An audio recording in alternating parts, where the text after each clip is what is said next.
Esta história que eu vou contar é baseada vagamente em personagens e acontecimentos reais. No final dos anos 80, início dos anos 90, em Portugal. Só para se situarem, a Alemanha ainda estava dividida em dois, na República Democrática Alemã e na República Federal Alemã. O muro de Berlim ainda não tinha caído. As Amoreiras eram o top dos tops em termos de centros comerciais em Portugal. Os computadores, num aspecto muito diferente daquele que têm hoje, os PCs eram o que a maioria das pessoas tinha na sua secretária, mas eram não só francamente feios, como tinham uma capacidade gráfica que era pior do que a dos concorrentes na altura. E os concorrentes na altura era fundamentalmente o Amiga, o Atari ST, que eram os computadores que a malta mais nova tinha, e por outro lado havia o Macintosh, que era o computador que ninguém conseguia comprar. Estava exclusivamente nas mãos das pessoas que trabalhavam em televisões, em jornais, em revistas, etc. O Kremlin era a discoteca da moda. O Indiana Jones era o ídolo da malta mais nova que gostava de filmes de ação. Apesar dos computadores pessoais já terem jogos absolutamente brilhantes, as pessoas ainda iam aos salões de arcade para jogar jogos como o OutRun e o Virtua Racer, porque tinham cockpits, volantes, coisas que abanavam, etc, etc. Na Feira Popular, que ainda havia uma Feira Popular em Lisboa, estava metade do espaço, sensivelmente, ocupado por salões de arcade. Havia praticamente à volta da feira toda. Havia tipo metade de restaurantes, metade de salões de arcade e o resto era carroceiros, montanhas russas, etc. A música era dominada por personagens absolutamente fascinantes, como por exemplo o Michael Bolton, que cantava qualquer coisa do género How am I supposed to live without you? Paula Abdul estava no top com o Opposites Attract, a Janet Jackson estava no top, a Alana Miles estava no top com o Black Velvet and I Need It for a Smile, blá blá blá blá. E havia coisas como a Sinead O'Connor, não sei se lembram dela, com o Nothing Compares to You, e a Madonna, claro, tinha a sua presença no top assegurada pelo Vogue. Um dia estavam os três amigos em mais uma das suas tertúlias, à volta do Commodore Amiga e dos últimos jogos que tinham saído, etc. Quando um deles se lembra de dizer, vindo do nada, via documentação sobre como é que se gravam cartões de crédito. Gravam cartões de crédito? Como? Quando? Onde? E ele explicou, descobri, alguns, a documentação e basta ter um número de cartão de crédito para se poder gravar a banda magnética de um cartão de crédito e ir a qualquer loja e fazer uma compra. E isto foi visto por todos muito mais como um desafio do que qualquer outra coisa. Isto porquê? Porque nenhum deles tinha qualquer vontade ou aspiração a gravar cartões de crédito, nunca lhe tinha acontecido na vida, mas era interessante perceber que aquilo que movimentava uma boa porção do dinheiro do mundo era tão frágil, tão acessível. E então, entre a revelação de um desses amigos e o teste, passou muito pouco tempo. Pegou-se num número de cartão de crédito válido, um cartão que um deles tinha, e gravou-se noutro cartão da mesma pessoa a banda magnética com o tal número, com toda a informação da banda magnética reproduzida apenas a partir do número. Ou seja, não se trata de clonar o cartão, trata-se de, a partir do número de cartão, gerar aquilo que é preciso estar na banda magnética. E havia várias discussões. A banda magnética, recordo-me eu vagamente, estava dividida em pistas. Havia, salvo erro, 3 pistas, não me recordo. E uma delas era irrelevante, porque era pista tipo para o multibanco. E as outras duas, as duas primeiras, salvo erro, eram relevantes porque basicamente estavam lá a informação que ou batia certo com o número de cartão de crédito ou não. Ora bem, olhando para isto, o que se passou foi que foi feito o teste passou e rapidamente surgiu uma pergunta diabólica, que é o que é que acontece se nós tivermos uma série de cartões de crédito. Imaginem 3 adolescentes, de repente a sentirem que podiam ter todo o dinheiro do mundo. Não é que eles tivessem um plano para o gastar. Na realidade, o único plano que existia era perceber que estavam a ultrapassar a Visa e que podiam manipular a Visa como queriam. Mas os 3 amigos olharam para aquele plano e foram para o pé de um ATM.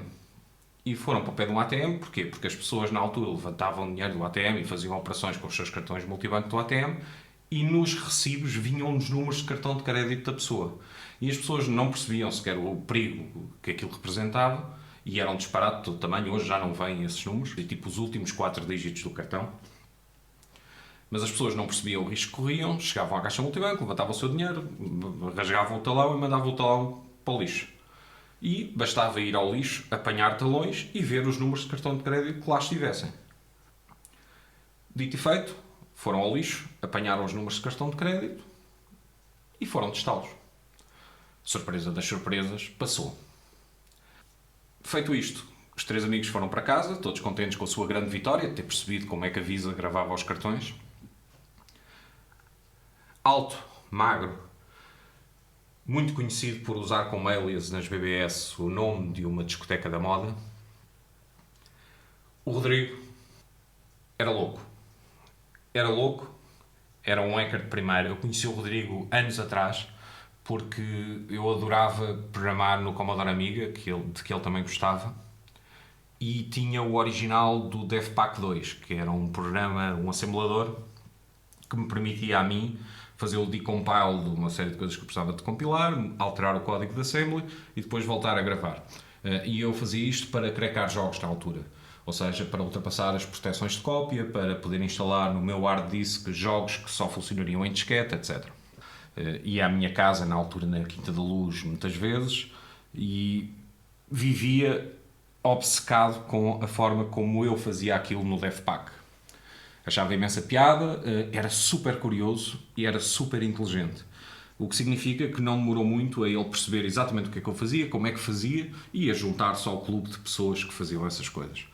Eu apreciava a companhia e tinha obviamente todo o gosto em explicar aquilo que estava a fazer e, ao contrário do que as pessoas pensam, não é rocket science, ou seja, é algo que as pessoas, se esforçarem, conseguem aprender e conseguem fazer. Construí uma amizade na altura com o Rodrigo e estes eventos que eu estava a falar dos cartões já foram passados há alguns anos. Não me lembro minimamente como é que conheci o João.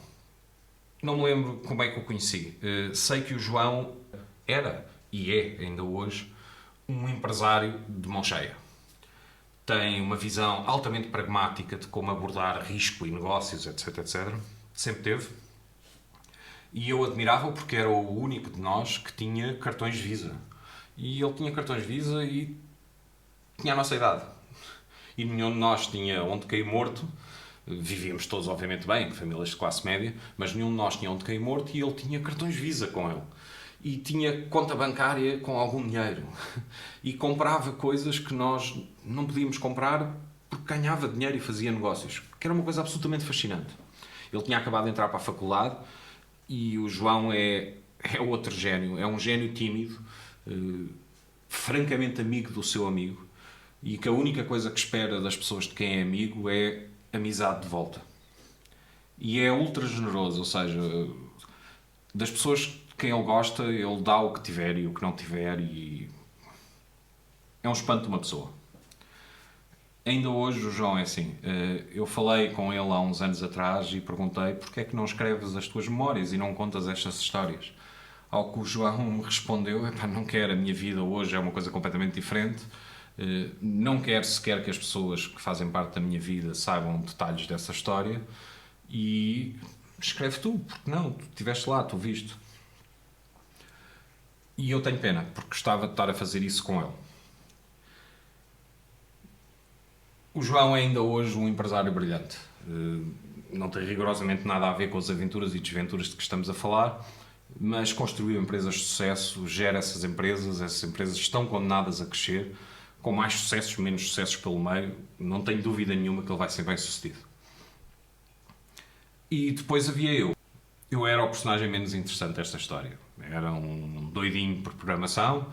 Na altura em que isto aconteceu, já não programava praticamente em Assembly, estava muito mais interessado no C e no C++ e em fazer jogos para BBS. E era um programador.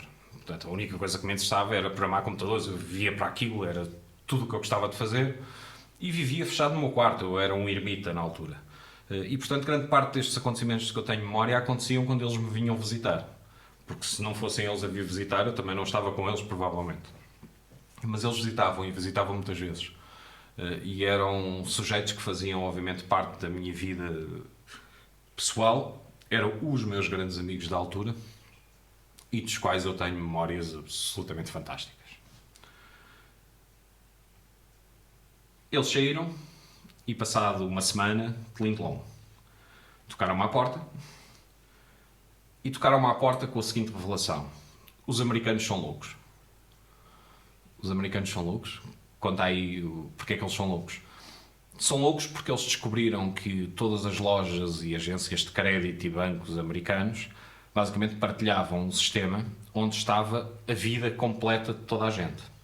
Ou seja, desde o número de segurança social até aos cartões que as pessoas tinham, até às linhas com os débitos dos vários cartões. Ou seja, podia-se ver se eles gastaram dinheiro em pizzas, em brinquedos, em que lojas, em que sítio. E, de facto, os americanos eram loucos. Eram loucos porque nada disto estava minimamente protegido. Eu não sei exatamente como é que eles entraram naqueles sistemas de informação. Não tenho mérito rigorosamente nenhum nisso. Mas o que aqueles sistemas de informação lhes dava era, basicamente, todos os americanos e todos os cartões americanos que toda a gente tinha. Bom, e para quem sabia o que fazer com um número de cartão americano e que sabia como fazer e sabia que funcionava, isto era uma tentação absolutamente irresistível. E é claro que estes amigos se meteram todos num sarilho gigantesco. Depois de muitas e giras aventuras em Lisboa, com todos os cartões de crédito do mundo literalmente na mão, Lisboa, ou Portugal, ficou pequenino. Ficou pequenino e os três amigos, o Rodrigo, o João e eu, foram dar uma voltinha. Foram ver centros comerciais diferentes das Amoreiras e daqueles que tinham cá, e foram com um outro amigo, a que eu vou chamar o Rodolfo. Ele tinha uma carrinha. Ao contrário do João, que tinha um carro pequenino, ele tinha uma carrinha gigante. E então a ideia era ir encher essa carrinha gigante passeando por cidades europeias, onde havia coisas que não havia em Portugal. As pessoas não têm a noção de como é que Portugal era, mas hoje Portugal, que está pavimentado por todo lado e que tem estradas absolutamente fantásticas, algumas delas paralelas umas às outras, na altura não era assim. Na altura, em Portugal, quando nós andávamos na estrada, tudo tremia, e assim que entrávamos em Espanha parecia que tínhamos entrado numa alcatifa. Acabavam os tremeliques e, ao sair de Portugal, havia um mundo novo para ver.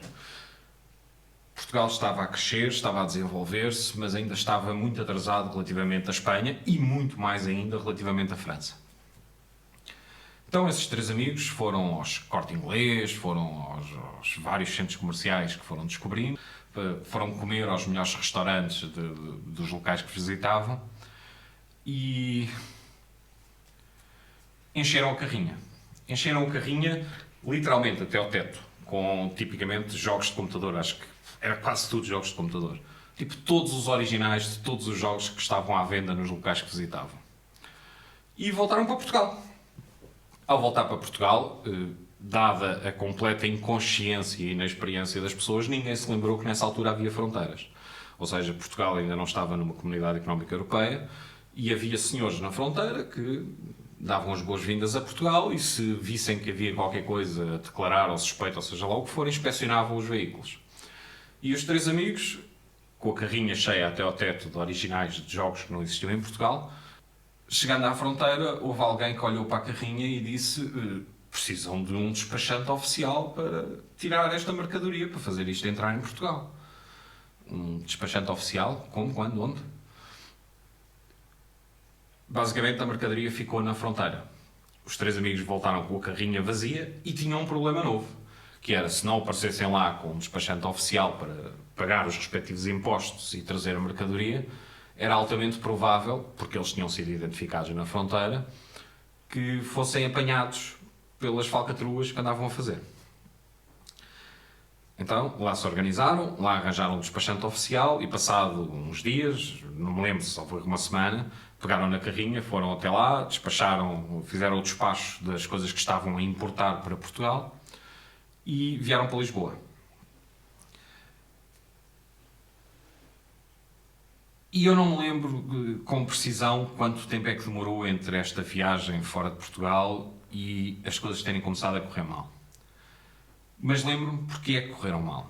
É porque o João arranjou uma namorada que vivia longe de Lisboa e então ele usava os cartões do tio Sam para meter gasolina no carro. Na bomba de gasolina era filmado o carro e as pessoas que estavam a meter gasolina e rapidamente descobriram qual era a matrícula, qual era o dono do carro que estava a fazer aquelas brincadeiras com os cartões. Um dia de madrugada, eram para aí 6 ou 7 da manhã, e o João liga-me, a mim, a dizer: está aqui a polícia, estou a ser preso e preciso de um advogado. O motivo que ele me ligou a mim é óbvio, que é o meu pai é advogado, ele tinha obviamente uma proximidade muito grande comigo e eu fui acordar o meu pai, às madrugada, a dizer: olha, uns amigos meus estão metidos num sarilho e é preciso um advogado para os defender. E o meu pai lá mexeu os cortelinhos que tinha a mexer para um advogado estar presente na esquadra quando eles chegassem lá. Eu nessa altura fiquei cético, muito cético. Primeiro porque de repente via 2 amigos meus a serem presos. Depois eu tinha acompanhado aquela história, tinha a percepção do que é que se estava a passar. Tanto o João como o Rodrigo nunca contaram a rigorosamente ninguém que havia mais 1 ou 2 pessoas que sabiam o que se estava a passar. Assumiram toda a responsabilidade por aquilo que tinha acontecido. Os pais deles pagaram as cauções e as garantias que a justiça portuguesa queria, que basicamente cobriam todas as despesas que tinham sido feitas. E eles precisavam agora de ter um comportamento exemplar junto à polícia, colaborando com eles em tudo o que pudessem, para não só explicar o que tinham feito, como tinham feito, etc., mas eventualmente apanhar outras pessoas que tivessem a fazer esses ou outros crimes. Dito e feito, eles colaboraram com a polícia, apanharam centenas de pessoas que estavam a fazer bullboxing e phone freaking, etc., etc., e acabaram por sair finalmente da prisão, onde estavam detidos, serem julgados e terem penas suspensas. Eles eram estudantes exemplares e pessoas que tinham um comportamento exemplar até à altura, eram aquilo que se chama delinquentes primários, deram as garantias em termos financeiros que reembolsavam todas as vítimas da história e, passado algum tempo, então foram libertados, apanharam a sua pena suspensa e durante X anos tinham que ter o cuidado de não haver qualquer coisa que os fizesse voltar a ser detidos. E esse tempo passou, etc. O João basicamente fez o seu curso sem praticamente mexer em computadores, ou seja, perdeu o interesse todo na informática, rapidamente lhe passou a febre de lidar com aquilo. O Rodrigo era das pessoas que eu gostava, mas ele vivia com um desprendimento brutal, porque sabia que não tinha um futuro. Infelizmente ele tinha uma doença lixada de coração, que lhe dava uma esperança de vida muito baixa. Passado uns anos foi operado, fez um transplante do coração e morreu com uma infecção que apanhou no hospital depois do transplante. Tive uma pena brutal, obviamente, gostava muito dele. E quando as pessoas sabem que não têm um futuro, contam ao presente, vivem a vida no presente. E ele teve momentos brilhantes e eu acho que foi uma pessoa feliz. Mas tive muita pena de o ver partir. Anos mais tarde voltei a reencontrar o João. Eu não soube na altura em que o Rodrigo tinha morrido. Voltei a encontrar o João e tive um prazer enorme em vê-lo. Vi-o num jantar de fundadores de empresas. Portanto, vi-o já como o tal empresário de sucesso que eu sempre achei que ele iria ser. E foi uma alegria enorme vê-lo. O que mais me choca é que este tipo de vulnerabilidades de que eu estou a contar a história passada há 30 anos estão presentes ainda hoje. Praticamente nada mudou, com exceção dos cartões atualmente em alguns países terem chip e precisarem de um código para serem utilizados. E em muitos países, quando se passava de magnética, não há código nenhum. Isto porque a Visa, a Mastercard, etc., etc., continuam-se totalmente marimando para a segurança. Enquanto os níveis de fraude forem relativamente baixos, eles, por simplesmente, não criam sistemas seguros. E não lembra a ninguém, não lembro a outra senhora, como se costuma dizer, que os americanos pudessem ter bases de dados em que estavam todas as pessoas com todos os seus dados pessoais, incluindo todos os cartões de crédito, todos os débitos feitos e todo o histórico feito nos vários cartões, para comerciantes e instituições de crédito poderem aceder a rigorosamente tudo sem barreira nenhuma.